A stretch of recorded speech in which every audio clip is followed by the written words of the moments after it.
राधे राधे, नमस्कार, जय हिंद। चलिए तो स्टार्ट करते हैं हम लोग आज का टॉपिक। आज का हमारा टॉपिक है चित्रण पद्धति।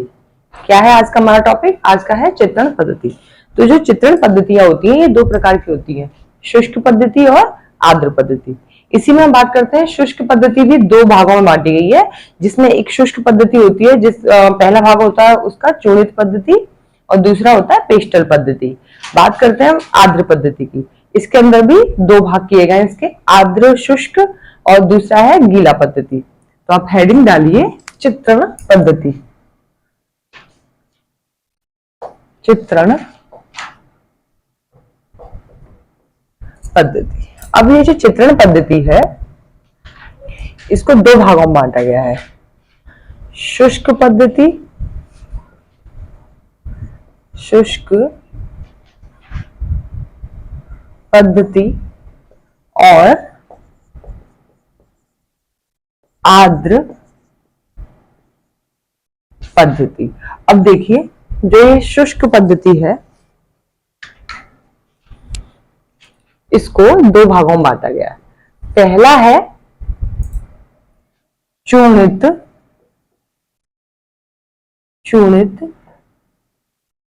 पद्धति। ठीक है, पहली पद्धति है चूर्णित पद्धति, दूसरी है इसी में पेस्टल पद्धति। पेस्टल पद्धति। अब बात करते हैं आर्द्र पद्धति की। ये भी दो भागों में बांटी गई है। तो ये है आर्द्र शुष्क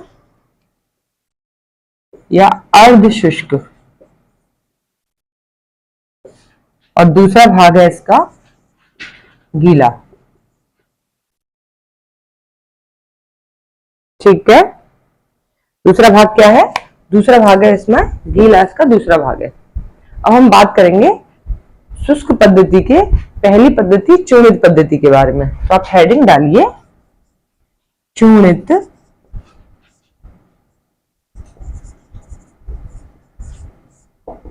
पद्धति। तो ये जो चूर्णित पद्धति है, इस पद्धति में क्या होता है? ये जो चूर्णित पद्धति है, इस पद्धति में क्या होता है? इस पद्धति में धान की भूसी का और इसी में चावल के चूर्ण का, आटे का, पत्थर के चूर्ण का और इसी में लकड़ी के जो बुरादा होता है उसका प्रयोग किया जाता है। ये उससे बनती है ये चूर्णित पद्धति। तो इसमें क्या होता है? ये जो पद्धति है ये भूमि पर की जाती है। किस पर की जाती है ये पद्धति? ये पद्धति जो की जाती है चूर्णित पद्धति, ये भूमि पर बनाई जाती है।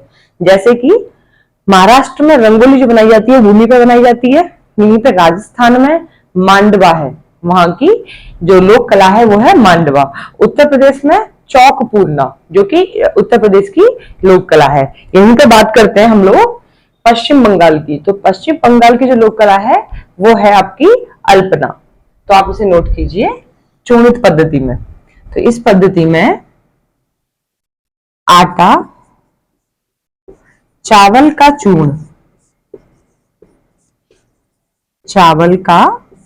चूर्ण, पत्थर का चूर्ण, इसी में लिखिए लकड़ी का बुरादा, लकड़ी का बुरादा और धान की भूसी,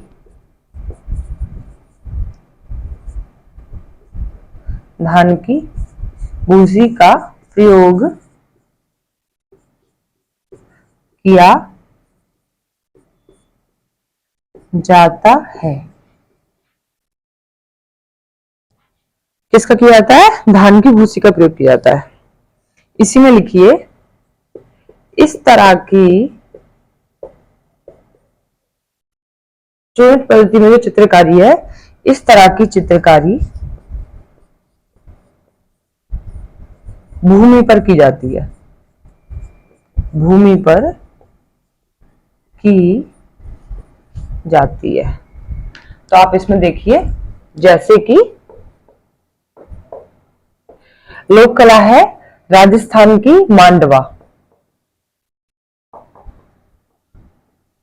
जो कि भूमि पर बनाई जाती है। यहीं पे बात करते हैं पश्चिम बंगाल की।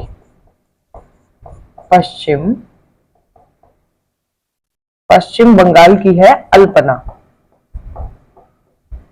नेक्स्ट है महाराष्ट्र की लोक कला, तो ये बनाई जाती है रंगोली, जो कि ये भी भूमि पे बनाई जाती है। अब बात करते हैं उत्तर प्रदेश की। जो उत्तर प्रदेश में चौक पूर्णा, क्या है? चौक पूर्णा। तो ये हो गई लोक कलाएं। तो ये जो लोक कलाएं हैं ये किसके अंतर्गत आती हैं? चूणित पद्धति के अंतर्गत आती हैं। तो आप देखिए ये एग्जाम में पूछ लिए जाते हैं कि जो राजस्थान की लोक कला है वो कौन सी लोक कला? तो आप बताएंगे मांडवा। पश्चिम बंगाल की लोक कला है अल्पना। यहीं पे राजस्थान की बात की जाए तो मांडवा, और महाराष्ट्र की है रंगोली, उत्तर प्रदेश की है चौक पूर्णा। तो ये इंपॉर्टेंट है, इसमें से पूछ लिया जाता है कि इसमें कौन से राज्य की कौन सी लोक कला है। तो आप ऐसे बताएंगे कि ये लोक कला है, इसमें से एग्जाम में यही पूछा जाता है। चुनित पद्धति के बारे में अगर पूछेंगे तो आप बता देंगे कि चुनित पद्धतियां जो होती हैं इसमें जो चित्रकारी की जाती है भूमि पर की जाती है, चुनित पद्धति में चित्रकारी। नेक्स्ट आप डालेंगे पेस्टल पद्धति। तो आप हेडिंग डालिए पेस्टल पद्धति।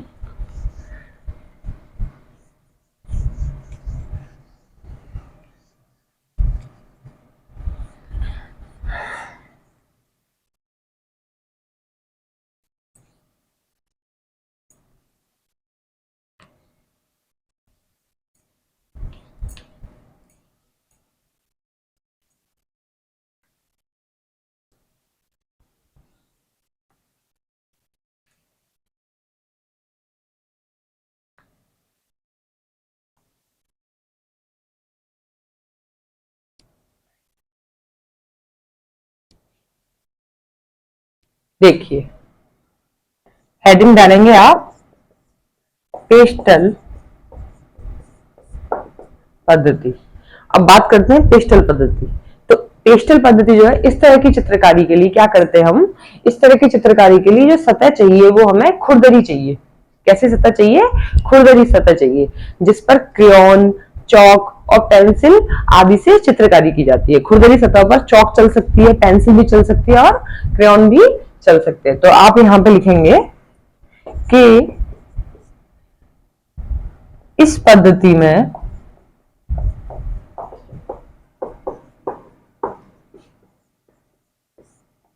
चित्रकारी के लिए सतह खुरदरी होनी चाहिए। कैसी? खुरदरी होनी चाहिए, जिस पर पेंसिल, क्रेयॉन, चौक आदि से चित्रकारी की जाती है। तो पेस्टल पद्धति में किससे चित्रकारी की जाती है? खुरदरी सतह पर चौक से, क्रेयॉन से और पेंसिल से चित्रकारी की जाती है। तो ये हो गए शुष्क पद्धति के अंतर्गत चूणित पद्धति और पेस्टल पद्धति बता दी हमने आपको। अब बताएंगे हम आर्द्र पद्धति के अंतर्गत अर्ध शुष्क और गीली पद्धति के बारे में। तो आप हेडिंग डालेंगे अर्ध शुष्क पद्धति।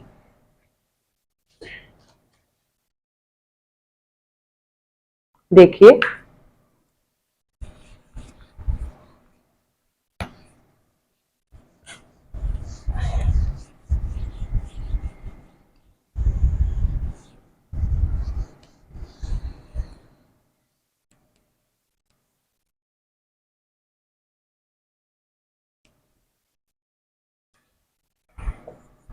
अर्ध शुष्क, अर्ध शुष्क पद्धति क्या होती है? अर्ध शुष्क पद्धति में नाइफ पेंटिंग की जाती है। कौन सी पेंटिंग की जाती है? नाइफ पेंटिंग की जाती है। तो देखिए नाइफ पेंटिंग। अब देखिए इसमें नाइफ पेंटिंग कैसे होती है? इसमें नाइफ पेंटिंग में क्या होता है? एक ड्राइंग करने के लिए चाकू आता है, अलग से आता है। पेंटिंग के लिए एक चाकू अलग होता है। तो उस चाकू की सहायता से सीधे रंग को उठाया जाता है और उसे चित्रतल पर लगा दिया जाता है। तो वो कौन सी पद्धति होती है? वो होती है अर्धशुष्क पद्धति। तो लिखिए इसमें, चाकू की